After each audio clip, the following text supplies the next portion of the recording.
आदाब, सत श्री अकाल, राम राम, खम्मा गणी दोस्तों। मैं रजनी स्वागत करती हूँ आपका हमारे चैनल द सक्सेस में। तो दोस्तों आज हम विनिर्माण उद्योग हम पढ़ रहे थे और विनिर्माण उद्योग पे मैंने ये चैप्टर बीच में छोड़ा था और वहीं से शुरू करते हैं। इनमें हमने सूती वस्त्र उद्योग पढ़ लिया था और ये मैप दिया गया है सूती वस्त्र उद्योग का। एक्चुअली सूती वस्त्र उद्योग जो है वो पूरे भारत में ही उत्पादित किया जाता है क्योंकि हमारा प्राचीन उद्योग है। पुश्तैनी रूप से हम जानते हैं सूती वस्त्र का उत्पादन करना। तो ये ब्लैक जो डॉट्स हैं वो सूती वस्त्र उद्योग के केंद्रों को दर्शाते हैं। मोस्टली सूती वस्त्र उद्योग वहाँ किया जाता है जहाँ पे पानी पर्याप्त मात्रा में हो। तो देखिए एक बार महाराष्ट्र में, गुजरात में, इसके अलावा इधर बेंगलुरु मतलब कर्नाटका में, केरल में, तमिलनाडु में, और इसमें कुछ केंद्र दे नहीं रखे। आंध्रा इनमें भी सूती वस्त्र उद्योग होता है। इसके अलावा पश्चिमी बंगाल में होता है। और उत्तरी भारत की बात करें तो उत्तरी भारत में मोस्टली उत्तर प्रदेश में सूती वस्त्र का उत्पादन किया जाता है। इसके बाद में आज हम पढ़ेंगे पटसन उद्योग। क्या पढ़ेंगे? पटसन उद्योग। ठीक है।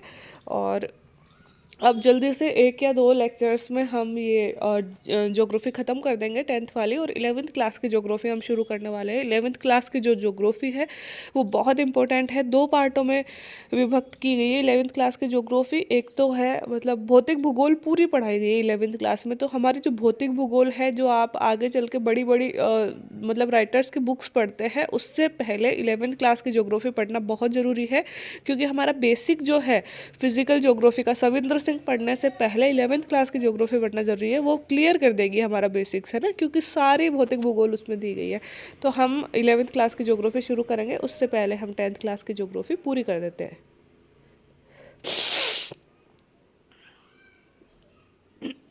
थोड़ा सा गला खराब है लेकिन एडजस्ट कर लीजिएगा। पटसन उद्योग। भारत पटसन व पटसन निर्मित सामान का सबसे बड़ा उत्पादक है। पटसन जो होती है, जूट जो होती है, भारत में सबसे ज़्यादा उत्पादित की जाती है तथा बांग्लादेश के पश्चात दूसरा बड़ा निर्यातक भी है। सबसे ज़्यादा पटसन उत्पादित तो करता है लेकिन निर्यात कौन करता है? बांग्लादेश करता है सबसे ज़्यादा।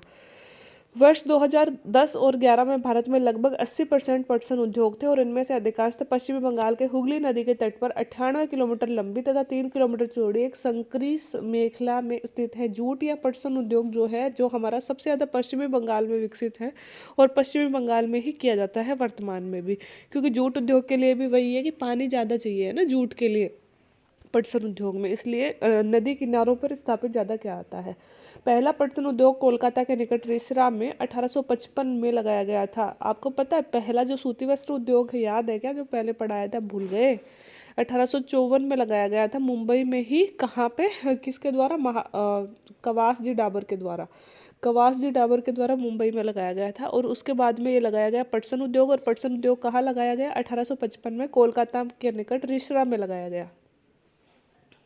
1947 में देश के विभाजन के पश्चात पटसन मिलें तो भारत में रह गई, लेकिन 3/4 जूट उत्पादक क्षेत्र पूर्वी पाकिस्तान अर्थात बांग्लादेश में चले गए। 1947 में जब हम आज़ाद हुए तो देश के पटसन उद्योग को बहुत बड़ा धक्का पहुंचा। क्यों? क्योंकि मिलें तो अपने पास में रह गई लेकिन जो खेत थे पटसन उत्पादन करने वाले, वो क्षेत्र जो थे वो कहाँ चले गए थे? पाकिस्तान में चले गए थे। अब हम फिर से पढ़ते हैं। हुगली नदी के तट पे हमारा पटसन उद्योग विकसित है तो इसी का कारण दिया है। हुगली नदी के तट पर इनके स्थित होने के निम्न कारण है। एक तो पटसन उत्पादक क्षेत्रों के निकटता। उद्योग क्यों वहाँ हुगली नदी के किनारे हैं? क्योंकि एक तो उत्पादक क्षेत्र पास में मिल जाते हैं, सस्ता जल परिवहन मिल जाता है, मतलब पानी तो है ही वहाँ पे, और इसके अलावा सड़क और रेल और जल परिवहन, क्योंकि तट के किनारे स्थित नगर है तो सारे प्रकार के परिवहन ही सस्ते मिल जाएंगे। कच्चे माल का मिलों तक ले जाने में सहायक होना और कच्चे पटसन को संसाधित करने के लिए प्रचुर जल। पश्चिमी बंगाल तथा समीपवर्ती राज्य उड़ीसा, बिहार, यूपी से सस्ता श्रमिक भी उपलब्ध होना और कोलकाता का एक बड़े नगरीय केंद्र के रूप में बैंकिंग, बीमा, जूट का सामान के निर्यात के लिए पतन की सुविधाएं प्रदान करना। मतलब सारी प्रकार की जो सुविधाएं, सस्ता जल मिल जाता है, सस्ता परिवहन मिल जाता है, यूपी बिहार से सस्ते श्रमिक भी मिल जाते हैं, और एक बड़ा नगर है कोलकाता, इसलिए बैंकिंग, बीमा वगैरह की सुविधाएं भी वहाँ पे मिल जाती हैं। इसलिए पटसन उद्योग कोलकाता में ज़्यादा विकसित हुआ है। इस उद्योग की चुनौतियों में राष्ट्रीय बाजार में कृत्रिम वस्त्रों से और बांग्लादेश, ब्राज़ील, फिलीपींस, मिस्र और थाईलैंड जैसे अन्य देशों से कड़ी प्रतिस्पर्धा शामिल है। यद्यपि पटसन पैकिंग और अनिवार्य प्रयोग की सरकारी नीति के कारण इसकी घरेलू मांग बढ़ी है, तथापि मांग बढ़ाने हेतु उत्पाद में विविधता भी आवश्यक है। वर्तमान में क्या है दोस्तों, पटसन या जूट की इतनी डिमांड है नहीं, इसलिए यह उद्योग क्या हो गया? डाउन हो गया। क्यों? क्योंकि आजकल है ना, जैसे रेशमी कृत्रिम वस्त्र मतलब कृत्रिम धागा आ गया, जैसे कि पॉलिस्टर के धागे बना बना लेते हैं, है ना।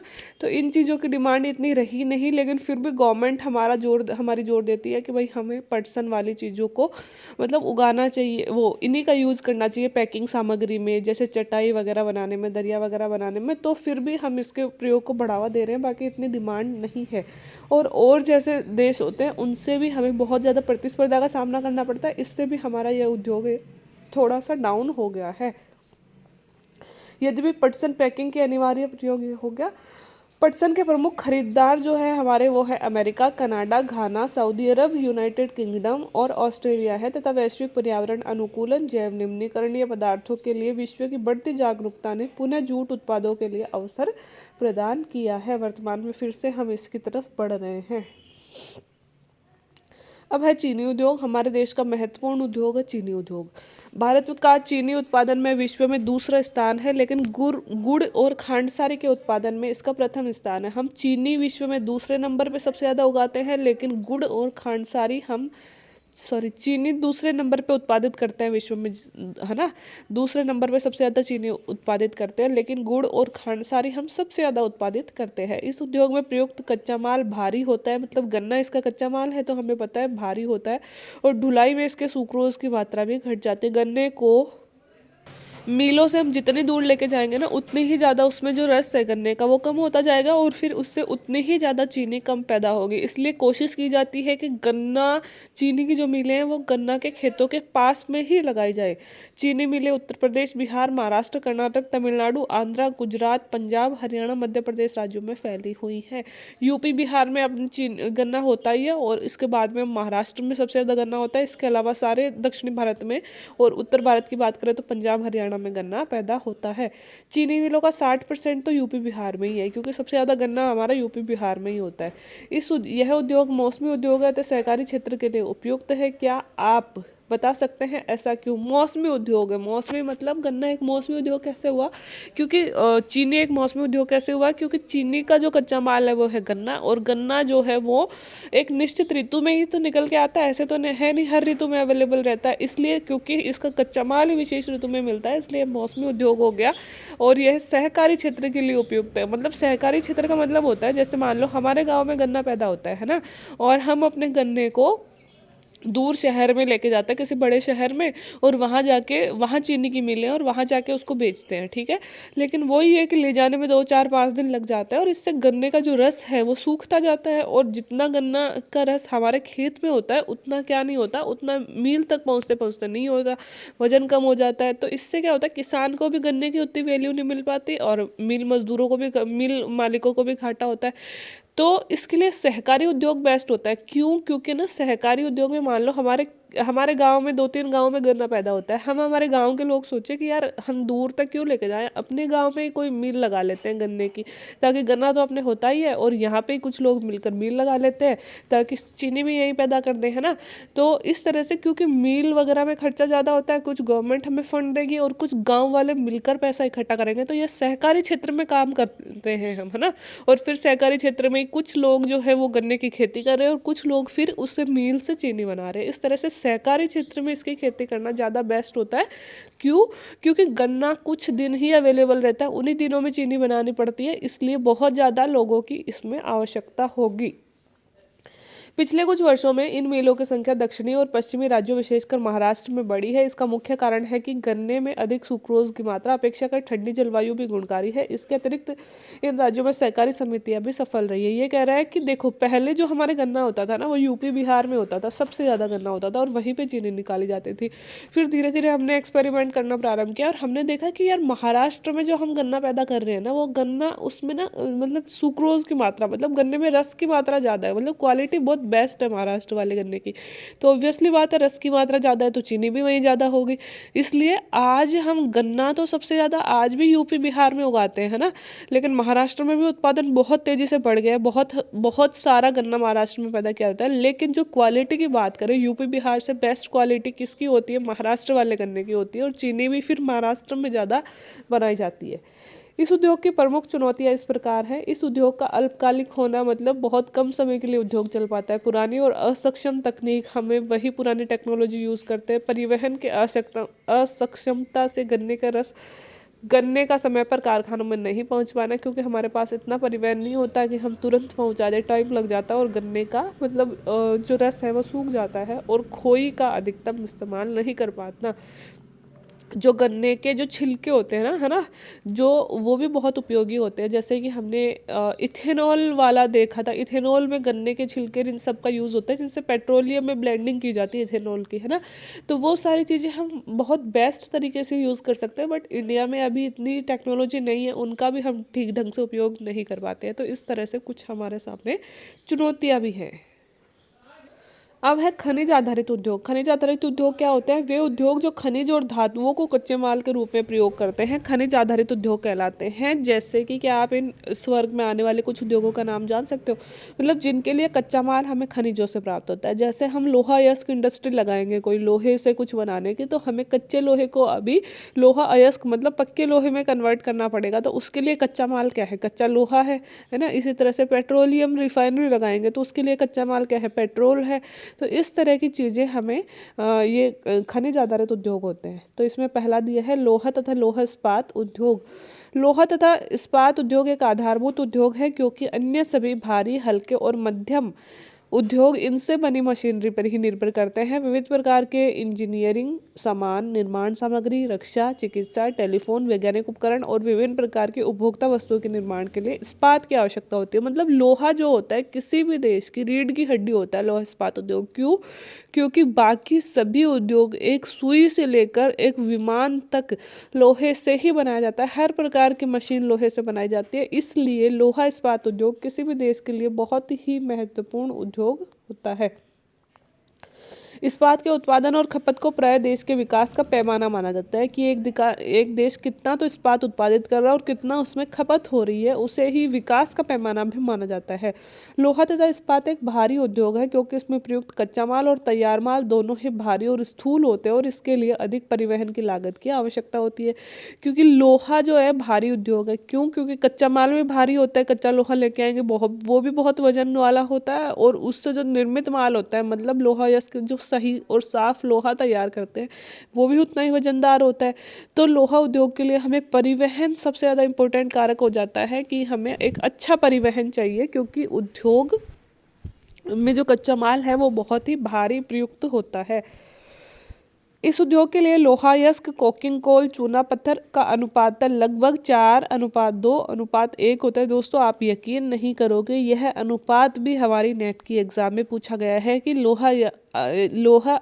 लोहा इस्पात उद्योग के लिए प्रयुक्त होने वाले कच्चे माल का क्या अनुपात होता है, किस अनुपात में यह जो माल है वो क्या किया जाता है, यूज़ किया जाता है। तो लोहा अयस्क में सबसे ज़्यादा तो चाहिए हमें लोहा, जिसका अनुपात है 4। फिर हमें कोकिंग कोयल मतलब कि कोयला चाहिए 2, और फिर हमें चूना पत्थर में चाहिए लोहा को लोहा अयस्क बनाने में वो 1। तो 4:2:1 का अनुपात इसमें चाहिए। इस्पात को कठोर बनाने में इसमें मैंगनीज की कुछ मात्रा की आवश्यकता भी होती है। इस्पात उद्योगों की आदर्श स्थापना कहाँ कहाँ होनी चाहिए? क्या आपको याद है? इससे निर्मित माल को बाजार और उपभोक्ताओं तक पहुंचाने के लिए सक्षम परिवहन की भी आवश्यकता होती है। तो एक तो ये याद कर लीजिए कि लोहा उद्योग के लिए कौन कौन से कच्चे माल चाहिए। एक तो खुद लोहा चाहिए, और इसके अलावा कोयला चाहिए, और इसके अलावा क्या चाहिए? चूना पत्थर, और एक इसके लिए मैंगनीज भी चाहिए। तो ये कह रहे हैं लोहा इस्पात उद्योग कहाँ लगाया जा सकता है भाई? जहाँ पे कच्चा लोहा हमें मिले, जहाँ पे चूना पत्थर कोयला भी हमें मिले, जहाँ पे पानी भी हमें मिले, जहाँ पे इलेक्ट्रिसिटी भी मिले, और सबसे इम्पोर्टेंट बात, जहाँ पे परिवहन भी पर्याप्त भी हो और सस्ता भी हो, तभी हम लोहा इस्पात उद्योग लगा सकेंगे। वर्ष 2019 में भारत की 111 मिलियन टन इस्पात का विनिर्माण कर संसार का कच्चा इस्पात उत्पादकों में दूसरे स्थान पे था। 111 मिलियन टन इस्पात उत्पादित करके संसार में विश्व में दूसरा बड़ा इस्पात उत्पादक देश था इंडिया। यह स्पंज लोहे का सबसे बड़ा उत्पादक है। स्पंज लोहे का सबसे बड़ा उत्पादक है भारत। इस्पात के अधिक उत्पादन के बावजूद भी 2019 में प्रति वर्ष प्रति व्यक्ति इस्पात की खपत केवल 74.3 किलोग्राम थी, जबकि इसी समय विश्व में प्रति व्यक्ति औसत खपत 229.3 किलोग्राम है। क्योंकि भारत की जनसंख्या के हिसाब से आज भी यह लोहा हमारे पास में कम है, क्योंकि हम बहुत अधिक जनसंख्या रखते हैं। बाकी वैसे लोहा इस्पात उत्पादन में भारत दूसरे स्थान पे है, लेकिन प्रति व्यक्ति खपत देखें तो आज भी हम विश्व की तुलना में बहुत पीछे हैं। अगर इस्पात उत्पादन देखना चाहो तो 2015-16 में 106 मिलियन टन के लगभग, 16-17 में 120 मिलियन, 17-18 में 126 मिलियन, फिर 18-19 में उत्पादन कम हो गया 101 मिलियन, और 19-20 में 102 मिलियन टन के पास में हमने उत्पादन किया। भारत में प्रति व्यक्ति खपत, इस्पात की खपत इतनी कम क्यों है, ये मैंने बता ही दिया कि भाई भारत में जनसंख्या भी ज़्यादा, और देशों में जनसंख्या कम है उसकी तुलना में बहुत ज़्यादा लोहा यस्क उत्पादित कर लेते हैं और ख़रीद भी लेते हैं। और भारत में जनसंख्या बहुत ज़्यादा है तो हम लोहा यस्क उत्पादित तो कर रहे हैं, लेकिन कुछ तो हम निर्यात भी कर देते हैं, और कुछ जनसंख्या बहुत ज़्यादा है तो एक व्यक्ति के हिस्से में उतनी खपत नहीं आ पाती है जितनी आनी चाहिए। अब ये इस्पात निर्माण की प्रक्रिया दिया है जो हमने मतलब बचपन में भी शायद, या बचपन में क्या 10th क्लास में ही पढ़ी होगी वैसे तो सबसे पहले तो है कच्चे माल का कारखानों तक परिवहन। सबसे पहले तो हमने कच्चा लोहा निकाला, नीचे मतलब खनिज के रूप में लोहा निकाला और उसे कारखानों तक लेके गए। ऐसा तो है नहीं कि जहाँ पे लोहे की खान है वहीं पे कारखाना लगा होगा, कुछ दूरी पे होगा कारखाना, वहाँ कारखाने तक लेके गए। फिर झोंकदार भट्टी होती है, क्योंकि कच्चे लोहे को वर्तमान जो हम यूज़ करते हैं वैसा लोहा बनाने के लिए उसे पकाया जाता है, मतलब आग में गलाया जाता है, उसके लिए भट्टी होती है। तो लोहा या इसको गलाया जाना, चूना पत्थर एक सहायक खनिज के रूप में इसमें मिलाया जाता है। जब लोहे को गलाया जाता है तो चूना पत्थर उसमें मिलाया जाता है, धातु का मैल हटाया जाता है, और अयस्क को गर्म करने के लिए कोक को ईंधन के रूप में इस्तेमाल किया जाता है। लोहे को गर्म मतलब गलाया किससे जाता है, ईंधन कौन सा होता है, कोयला जलाया जाता है उसके नीचे, और गलाते वक्त उसमें क्या मिलाया जाता है, चूना पत्थर मिलाया जाता है। ठीक है, अब उसे गला तो दिया, अब जो गलाया हुआ लोहा है, ढलवा लोहा है, तरल पदार्थ को सांचों में डाला जाता है जिससे ढलवा लोहा तैयार हो जाता है। अब लोहे के लिए सांचे बने हुए होते हैं, जब लोहा पिघल जाता है तो उन्हें सांचों में ढाला जाता है, डाल दिया जाता है, उसे हम ढलवा लोहा कहते हैं।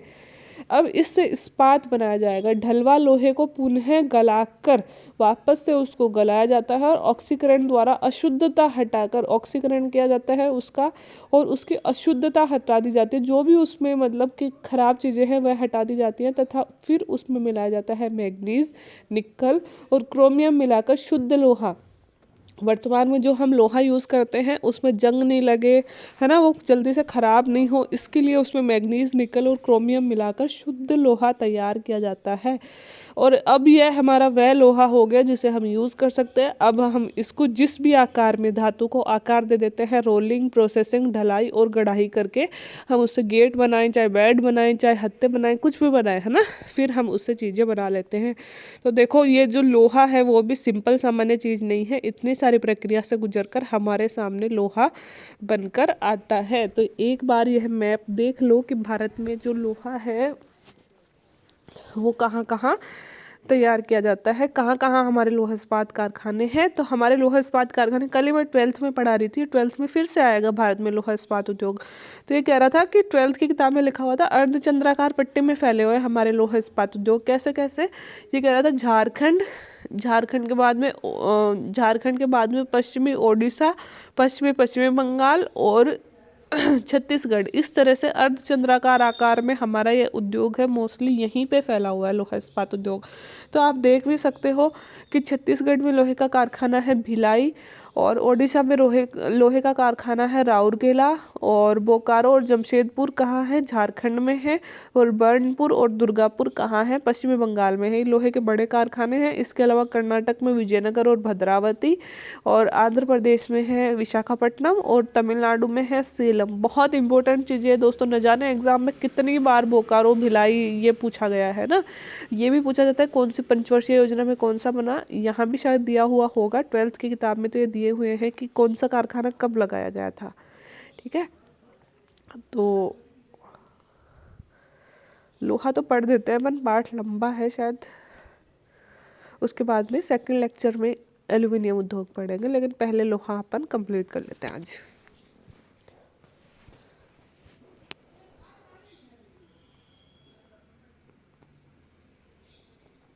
तो इसमें लिखा हुआ है इस समय भारत में 10 मुख्य संकलित उद्योग हैं और बहुत से छोटे इस्पात संयंत्र हैं। लोहे के बड़े जो उद्योग हैं वो कितने हैं, 10, और इन्हीं 10 का नाम दिया होगा, बर्नपुर, दुर्गापुर, बोकारो, जमशेदपुर, राउरकेला, भिलाई, विशाखापट्टनम, विजयनगर, भद्रावती और सेलम, ये 10 मुख्य कारखाने हैं।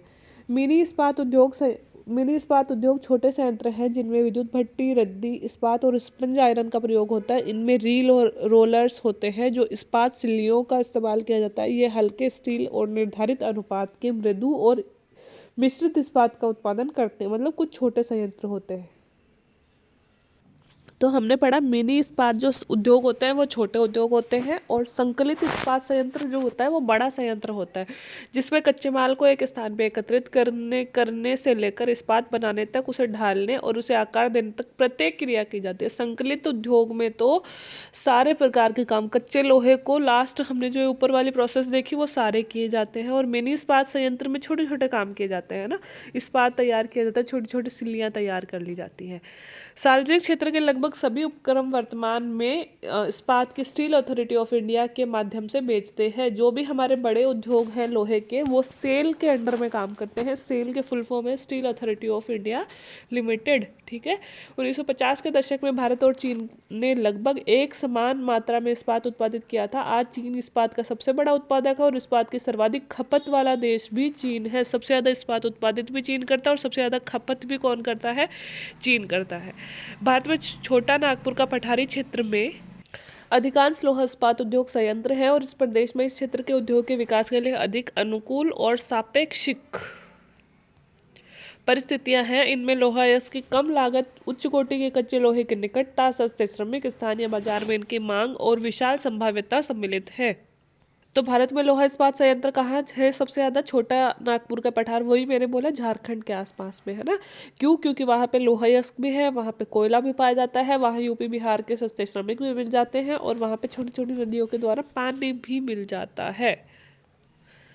यद्यपि भारत संसार का एक महत्वपूर्ण लोहा इस्पात उत्पादक देश है, तथापि हम इनके पूर्ण संभाव्य का विकास नहीं कर पाए हैं। इसके लिए निम्न कारण है। एक तो उच्च लागत और कोकिंग कोयले की सीमित उपलब्धता, कम श्रमिक उत्पादकता, ऊर्जा की अनियमित पूर्ति और अविकसित अवसंरचना।